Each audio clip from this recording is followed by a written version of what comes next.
అకాల వర్షాలు అరటి రైతులను కోలుకోలేని దెబ్బతీశాయి. గాలి వడగండ్ల వర్షం అరటి తోటలను నేలమట్టం చేశాయి. 2-3 రోజుల్లో పంట కోతకు సిద్ధమయ్యారు రైతులు. ఈలోగా ప్రకృతి వారిపై పగబట్టి పంటను నేలపాలు చేసింది. అకాల వర్షానికి అప్పుల ఊబిలో కూరుకుపోయారు పులివెందుల అరటి రైతులు. రాష్ట్రంలోనే పులివెందుల అరటి సాగుకు నిలయం. ఇక్కడ సాగు చేసిన అరటి అరబ్ దేశాలకు ఎగుమతవుతుంది.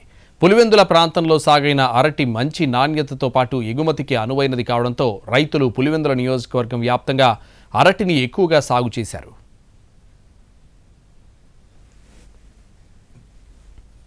రెండు రోజుల క్రితం కురిసిన వడగండ్ల వానకి లింగాల మండలంలో దాదాపు 4,000 ఎకరాల్లో అరటి పంట నేలకొరిగిందని అంచనా వేస్తున్నారు.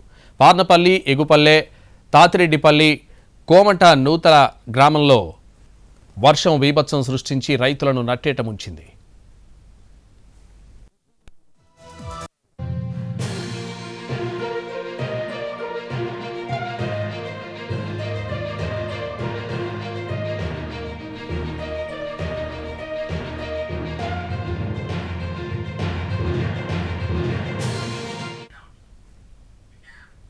అరటి సాగుకు ఎకరాకు 1.5 లక్షల నుంచి 2 లక్షల రూపాయల వరకు ఖర్చు చేశారు. పంట చేతికొచ్చిన దశలో గెలలు దెబ్బతినకుండా ఉండేందుకు వాటికి సపోర్ట్ కొయ్యలు వేశారు. గెలలు దిగి పంట నిండుగా ఉన్న దశలో మార్కెట్లో రేటు పడిపోయింది. దీంతో కోతలు ఆలస్యం చేశారు రైతులు. ఇంతలో వడగండ్ల వానొచ్చి పంటను నేలకూల్చింది. వ్యవసాయ అధికారులు మండల కేంద్రాన్ని యూనిట్గా తీసుకుని నష్టాన్ని అంచనా వేస్తున్నారు. మండల వ్యాప్తంగా 832 మంది రైతులు పూర్తిగా నష్టపోయారని వ్యవసాయ శాఖ అధికారులు ప్రాథమికంగా గుర్తించారు.